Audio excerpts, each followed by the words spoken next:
Boa noite, queridos. Também sou agente de boas novas, graças a Deus, né? Já ouvimos tantas boas novas aqui nesse dia. Mas a principal delas,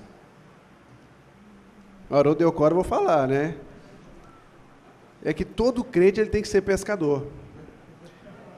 É verdade, irmãos. Lá na igreja eu costumo dizer o seguinte: se a pescaria atrapalha o seu negócio, fecha o seu negócio.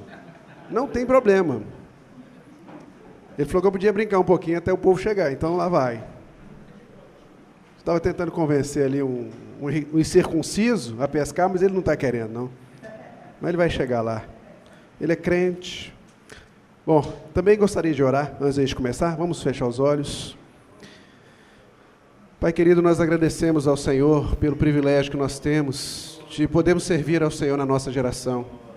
Obrigado, Deus, porque apesar das diferenças que ainda existem no nosso meio, o Senhor continua sendo nosso Senhor. O Senhor continua exercendo domínio sobre todas as coisas e nada foge ao controle do Senhor. Obrigado porque em todas essas palestras, todos esses debates, nós temos sido enriquecidos com a sua palavra. Porque a palavra do Senhor é a verdade. E a verdade, contra a verdade, não tem argumento. E essa verdade, ó Pai, nós queremos vivê-la intensamente. Ajuda-nos nesses dias, ó Pai, a compreender a Tua verdade, e não apenas entender de forma clara e objetiva, mas praticá-la com muito temor e tremor em nosso coração. Obrigado pelos meus irmãos aqui, obrigado pelo privilégio que nós temos de estar aqui nesses dias. Nós Te adoramos por tudo isso, em nome de Jesus. E todos dizem... Amém. Pois é, também sou mensageiro de boas novas, e temos algumas boas notícias, mas antes de passar aquilo que nós trazemos como boas notícias, são notícias de coisas que estão acontecendo.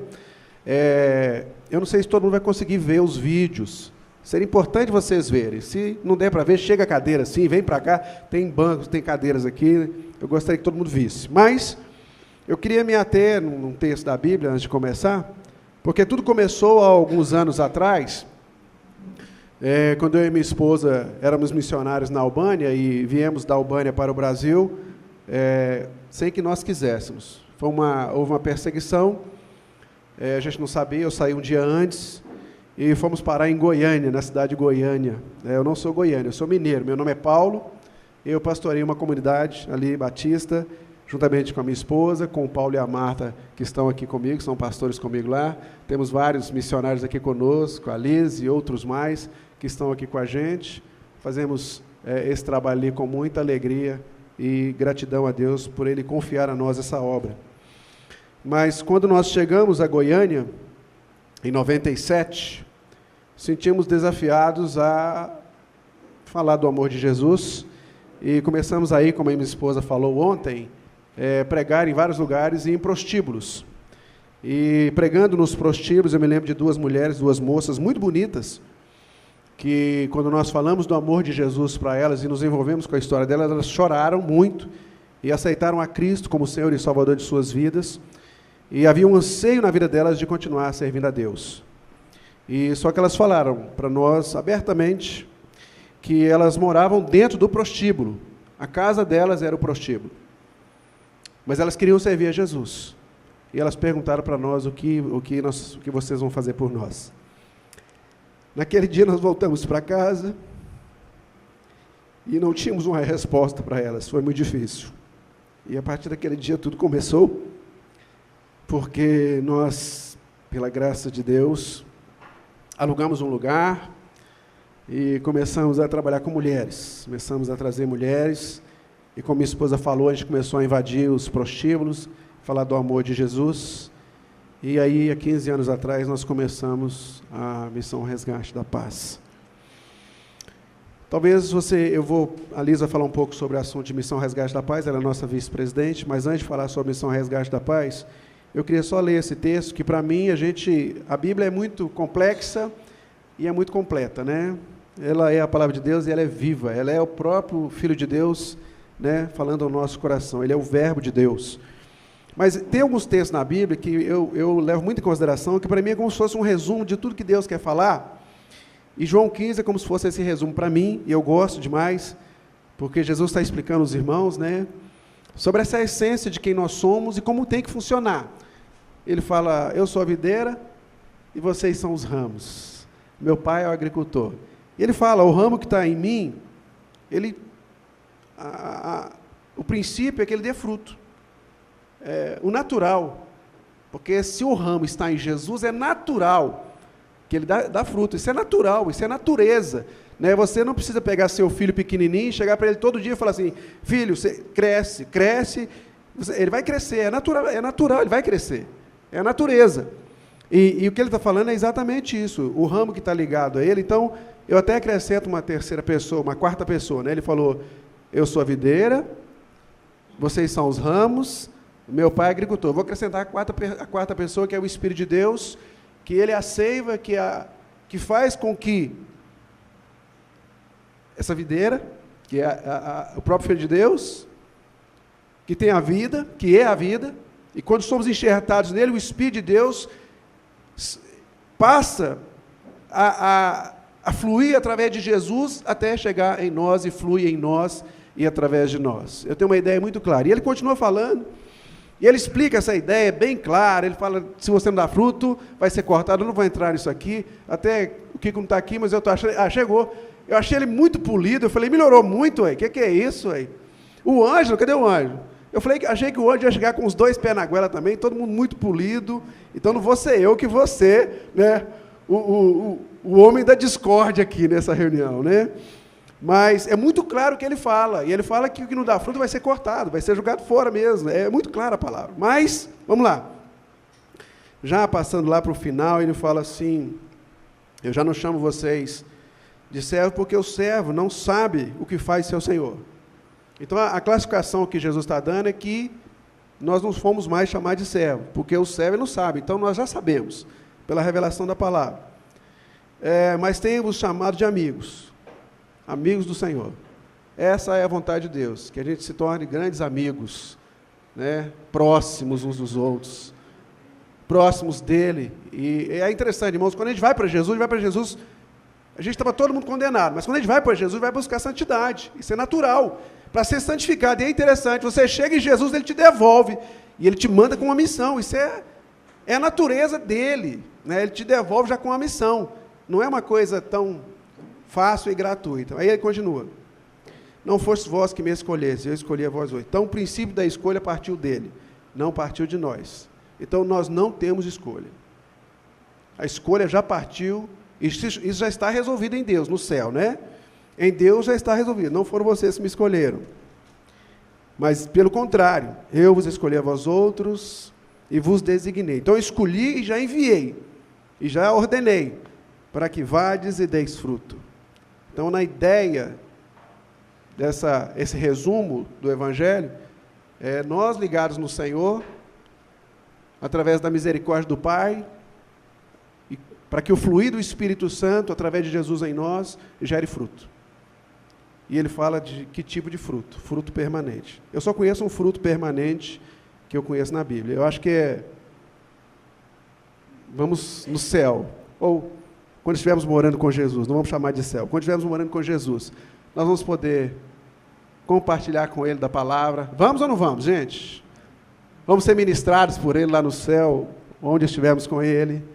Vamos poder cantar louvores, vamos poder adorar, não é verdade? Na presença do Pai. Nós vamos poder fazer praticamente tudo que nós fazemos aqui. Mas tem uma coisa que lá nós não vamos poder fazer.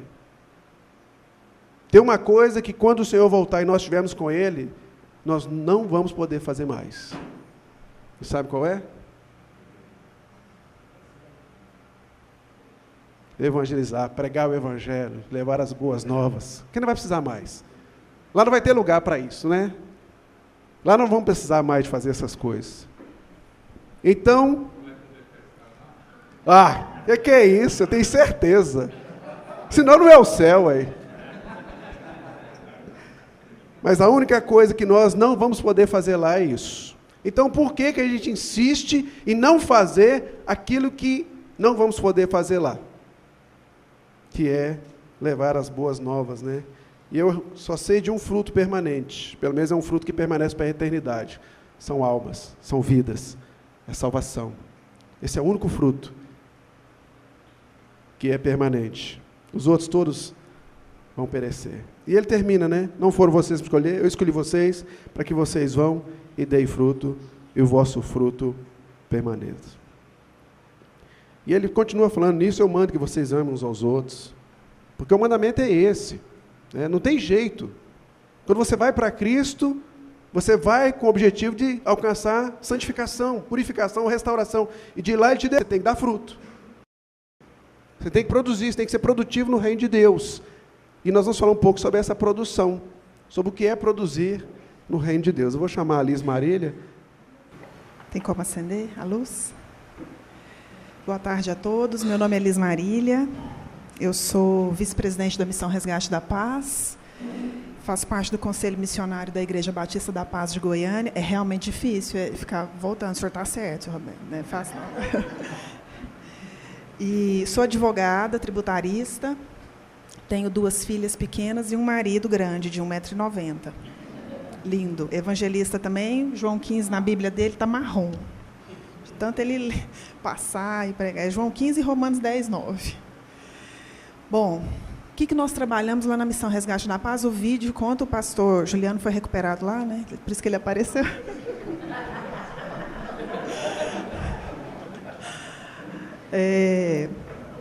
Nós trabalhamos o entendimento de que a recuperação das meninas acontece de uma forma inteira, de uma forma holística.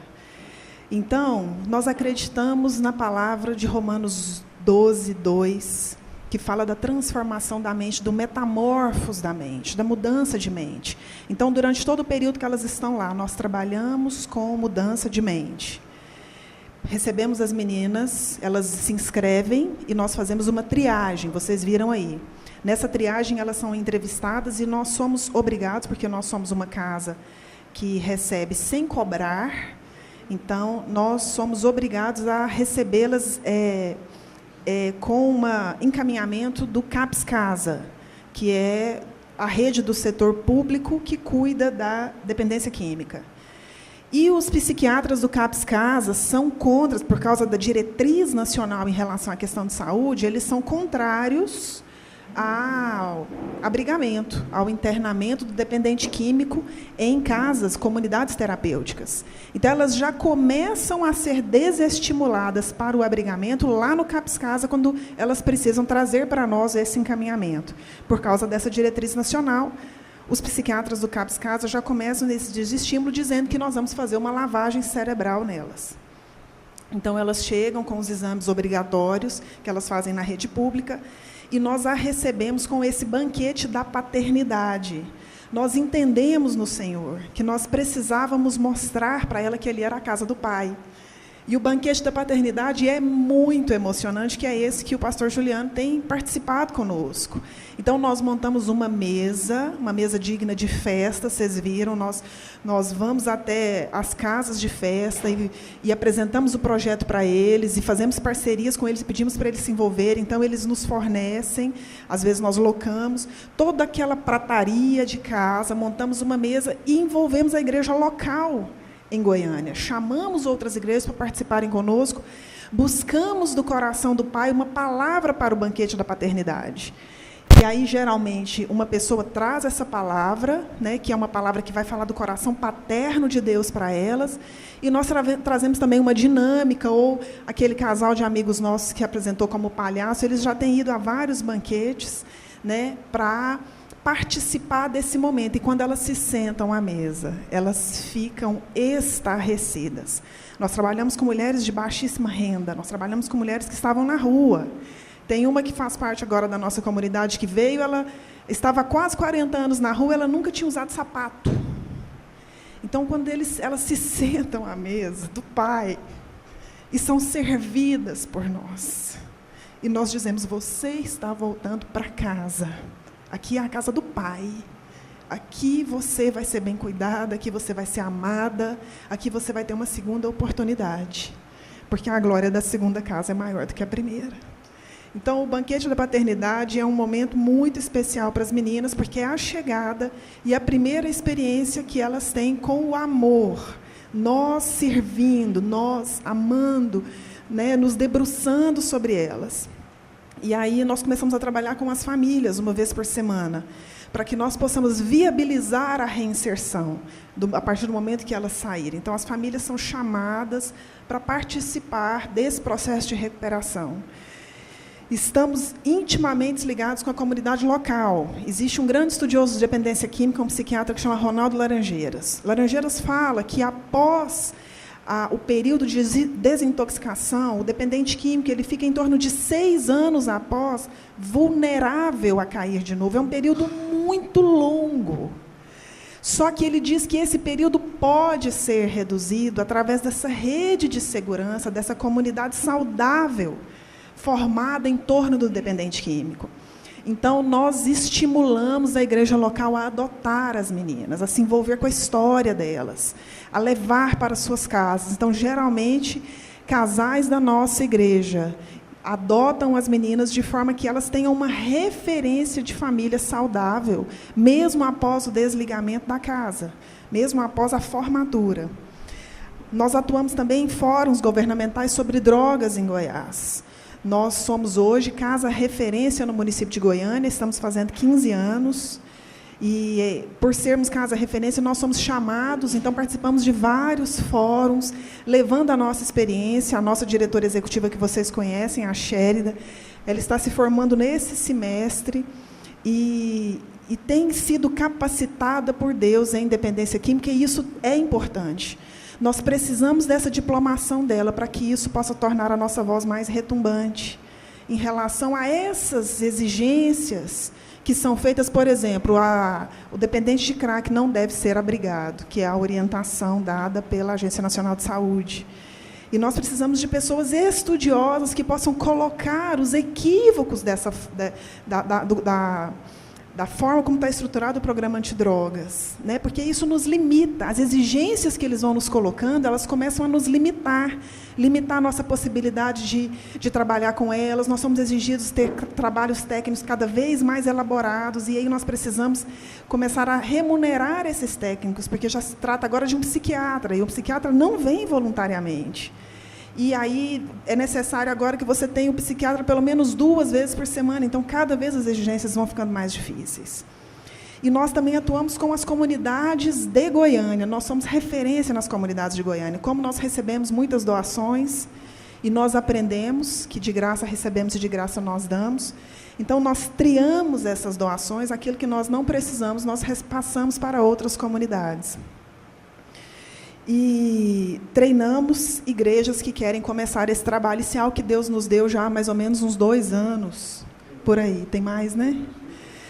Nós estamos ajudando outras igrejas em outras cidades, em outros estados, a estruturarem as suas comunidades terapêuticas a partir dos passos que nós já trilhamos, das experiências que nós já passamos, dos nossos acertos, dos nossos erros. Nós temos transferido essa experiência para outros irmãos que estão começando trabalhos, né, ou que estão precisando de orientação.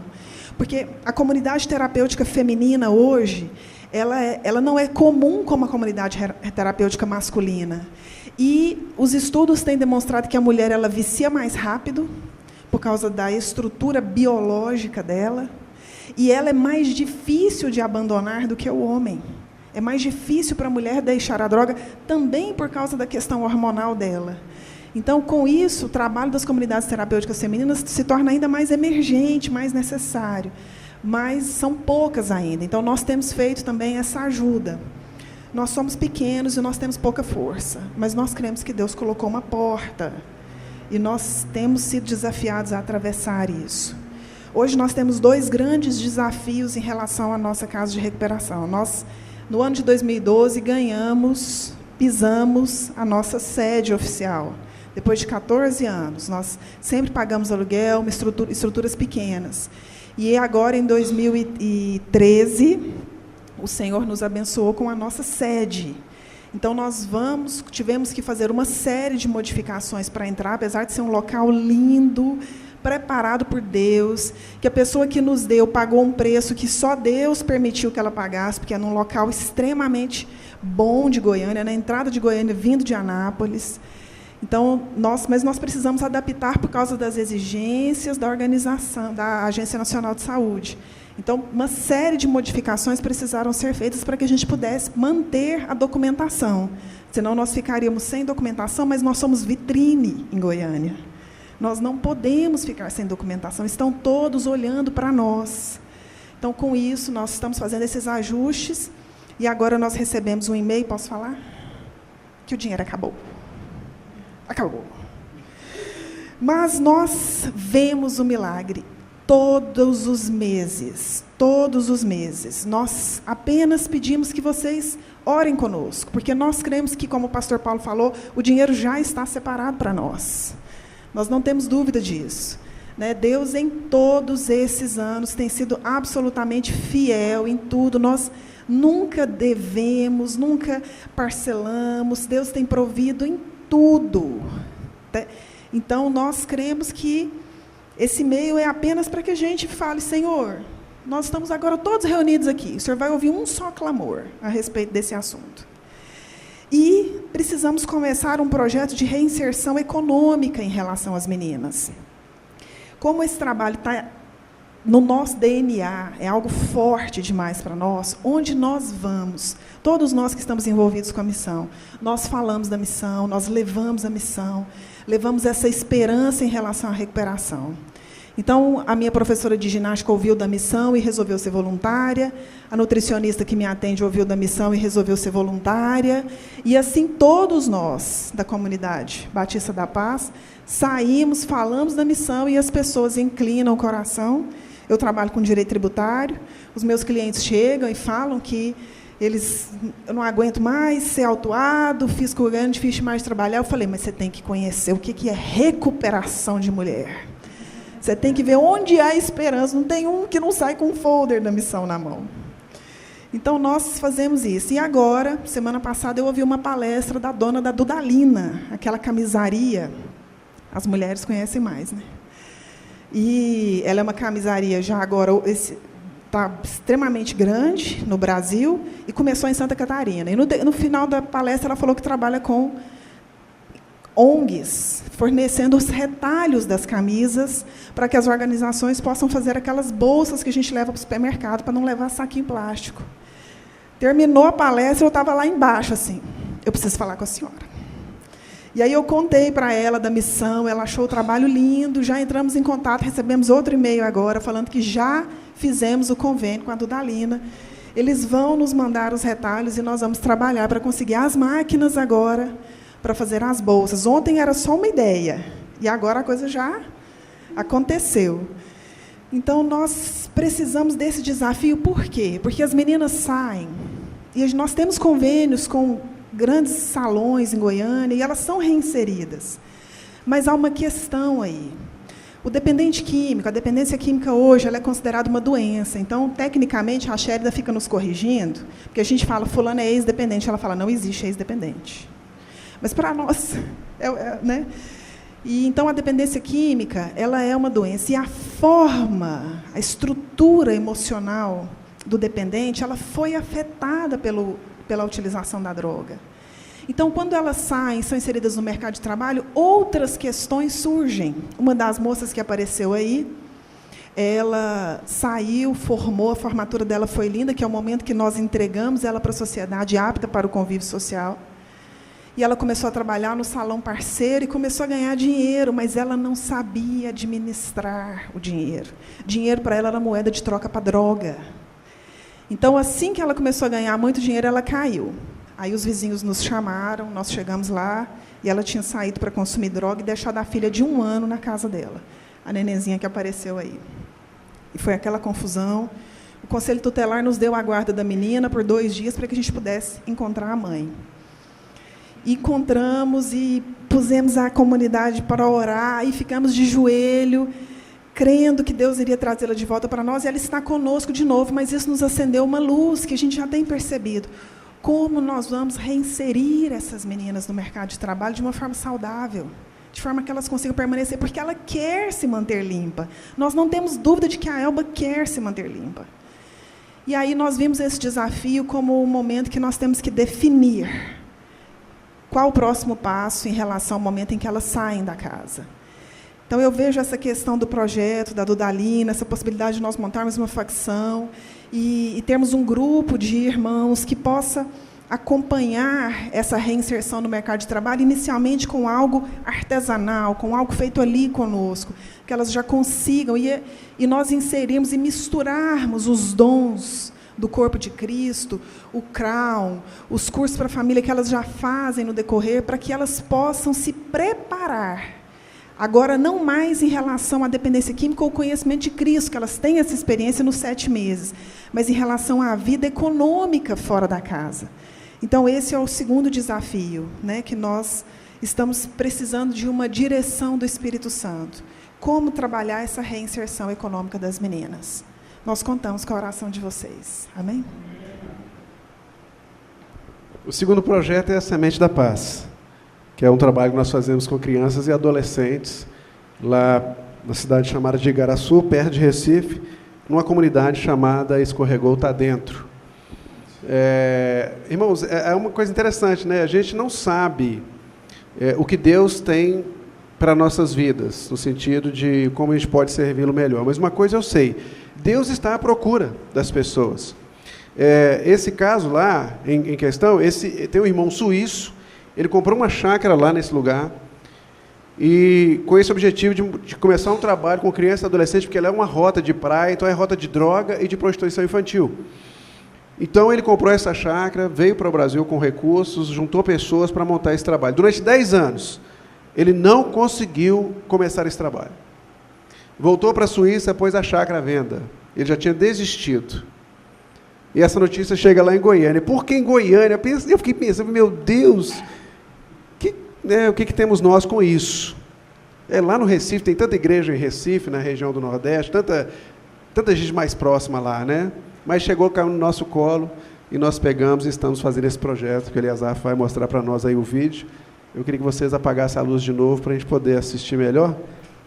Mas chegou, e nós dissemos sim. Eu acredito que muita gente no caminho disse não. Eu acredito. Quero pedir desculpa, não sei quanto tempo ainda tenho. 2 horas? Não quero tomar muito tempo, mas é difícil, né, Abner? A gente fica muito... Eu falo que o Haiti, para mim, é como se fosse um oxigênio. Porque é a primeira vez quando eu fui convidado a ir lá, foi logo depois do terremoto, um amigo mesmo me ligou de Belo Horizonte e falou, Paulo, eu estou indo no Haiti. Eu não sei, mas eu sei que Deus está mandando ir para lá e eu vou para lá. Eu quero construir uma igreja lá. Vamos. Isso faltava poucos dias para a ida, tinha uma vaga. E eu não tinha falado nada nem com a minha esposa, né? Falou, vamos.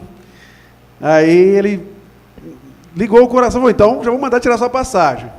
Só que eu não tinha o dinheiro, eu não tinha falado com a comunidade, eu sou o pastor-presidente da igreja, né? Então, para me sair, tem uma série de outras coisas que eu tenho que resolver. E falei com a minha esposa, eu já falei, eu falo sempre com ela, ela poderia falar comigo algumas vezes, falando, não faz, pensa melhor. O dia que a gente foi largar tudo, eu pensei que quando eu falasse com ela, ela ia chegar assim, e ser mais equilibrada, né? Falar assim, não, vamos demorar mais um pouco, vamos trabalhar mais um pouco, vamos largar tudo mesmo, vamos embora. E aí fomos. Aí eu fui para o Haiti, irmãos, e cheguei lá. E quando eu pisei aquela nação e vi aqueles pastores, e vi aqueles irmãos, aquela igreja, e vi aqueles homens acordando 4 horas da manhã e começar a orar e adorar o Senhor, a partir das 4h30 da manhã, e eles não têm instrumento, eles batem umas latas, eles adoram as músicas dos haitianos. Todas as que eu ouvi até hoje são músicas de gratidão. Tem uma que eles cantam, né, que é poderosa demais, que ele fala assim, tudo bagai deja bien, parce que existe teste trani. Tudo bagai deja bien, tudo bagai deja bien. Tudo vai dar certo, tudo vai ficar bem, porque Jesus está no trono. Porque Jesus está no trono, tudo vai ficar bom. Então, para quem viveu a experiência que eles viveram cantando isso, sabendo que eles iam comer 1 vez, 2 vezes, às vezes pouco mais, tem alguns que comem 5 vezes por semana, estou falando por semana, não é por dia.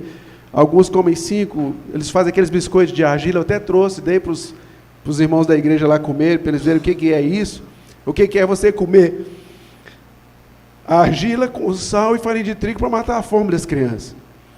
E você vê crianças, eu me lembro, nós fizemos, quando nós estávamos terminando de furar os buracos e colocar as madeiras, furando buraco com facão e com um pedaço de marmita, que é o que tinha de ferramenta. E me lembro que um dia o pastor Esdras, compramos um macarrão, ele conseguiu uma salsicha, e ele fez um macarrão com salsicha e deu para as crianças da escola lá, e lá onde funciona a igreja, funciona a escola. E no final, quando todos já tinham comido e se fartado, ele falou assim, agora quem quiser, isso foi na primeira viagem, quem quiser um pouquinho mais de comida pode pegar. Eu vi a hora que uma criança, porque a fome é muito grande, ela pulou dentro da panela, ela não esperou pegar, ela ficou com medo de perder, não conseguir nada, e ela pulou dentro da panela para pegar um pouco de comida. A partir daquele dia, quando eu vi aquele menino, e quando eu vim embora, ele grudou na minha perna, e ele chorava, não vai, não vai, não vai. Ele sabia que nossa saída não ia ter mais aquela comida e tal. A partir daquele dia, eu falei com o Senhor, eu falei, Senhor, se ninguém quiser vir, eu vou vir. Eu venho, nem que seja igual aquela história do menininho com a tartaruga, né? Nem que seja para salvar uma tartaruga, eu vou. Acho que vocês já conhecem a história, né? Que as tartarugas todas, quando os ovos são chocados, as tartarugas vão correndo para o mar, mas de milhões de tartarugas sobram-se algumas dezenas apenas, porque todos os animais ali, eles comem as tartarugas. Aí tinha uma criancinha fazendo isso, pegando a tartaruguinha lá e correndo para o mar e jogando. Pegava lá, corria para o mar e jogando. Aí um adulto passou e falou, aquela criança falou, mas você não está perdendo seu tempo? São muitas tartarugas e você não vai conseguir salvar todas elas. E ele estava com a tartaruguinha na mão, a criança falou assim, eu sei que eu não vou salvar todas, mas essa aqui eu garanto, eu vou salvar. Aí ele correu e jogou ela lá no meio. Então a minha tartaruga eu estou salvando. A minha parte eu estou fazendo, e eu sei que Deus tem chamado o seu povo, eu acredito muito nisso, que essas coisas acontecem, não é propósito de Deus, né, para que a gente entenda qual é o plano de Deus para a nossa vida, quem nós somos no reino de Deus. Acho que é uma pergunta que a gente tem que responder, todos nós. Quem somos nós no reino de Deus? Por que estamos no reino de Deus? Por que fazemos parte do reino de Deus? Tem que ter uma resposta. Isso tem que ter uma resposta, né? E com isso nós começamos, tem vários irmãos que estão aqui que já foram. Fiquei impressionado, né, combinando que mandou a filha dele, adolescente, para viajar com a gente. E eu fiquei muito feliz de ver a Rayane lá. E ela foi a loucura das crianças. E ela é muito jóia. E cada um que já foi, a Vânia, do lado de cá acho que é só a Vânia, né? Aí passando assim, então a Binéria lá é amado demais. A Binéria pregou uma mensagem muito poderosa no ensino da palavra, que quando nós voltamos, 6 meses depois, né Binéria? Os pastores chegaram para nós e falaram que eles não pregavam outra mensagem que não fosse essa lá na comunidade. E o apelo deles é esse: vem nos ensinar sobre o reino de Deus, vem nos ensinar a palavra de Deus. Então nós temos vários irmãos que já foram, que já experimentaram, o Juliano, né Juliano? E espero poder contar com eles novamente, espero poder contar com esses irmãos novamente. E fica aí o convite, todo mês de maio e todo mês de novembro, a gente embarca nessa aventura chamada Haiti. E se você, de alguma forma, sente desejo de ir, é muito bem-vindo para se envolver com esse projeto de Deus. Temos outros projetos, como os carnavais. Todo carnaval a gente faz evangelismo. É meio loucura para alguns, mas eu, particularmente, a minha opinião, eu acho inadmissível a igreja sair para acampamento e dizer para o diabo invadir a cidade. Eu, particularmente, a minha opinião. Enquanto o diabo invade a cidade, nós saímos para os nossos acampamentos, né? Eu acho que é meio contraditório. Eu priorizo ficar e ir onde está tendo o carnaval e falar do amor de Jesus. Temos vários testemunhos de pessoas que se converteram e estão hoje nas igrejas, fruto desse trabalho. Fazemos trabalho no prostíbulo, nós estamos um período agora sem fazer, porque o prostíbulo, graças a Deus, acabou, fechou. O Dergo já não é mais prostíbulo hoje. Uma daquelas fotos da Missão Resgate da Paz, uma daquelas mulheres, era a cafetina que a Ariadna falou. E ela mesma contou para nós que o Dergo não existe mais, acabou, aquele prostíbulo se fechou e não existe mais. Então é isso aí. Meu desejo de coração, queridos, é que Deus abençoe, que de alguma forma essas boas notícias, né? Eu acho que o nosso objetivo, na realidade, eu acho que é o mesmo objetivo do Kiko, é o objetivo de todos nós que vemos e falamos dessas coisas aqui, é deixar você incomodado. tirar você da sua zona de conforto. É verdade. Como eu disse, a única coisa que nós não vamos poder fazer quando estivermos abraçados com o Senhor Jesus vai ser pregar o Evangelho. Então, pregue. Fala do amor de Jesus. Que Deus abençoe os irmãos. Obrigado, Haroldo. Obrigado a todos. Em nome de Jesus.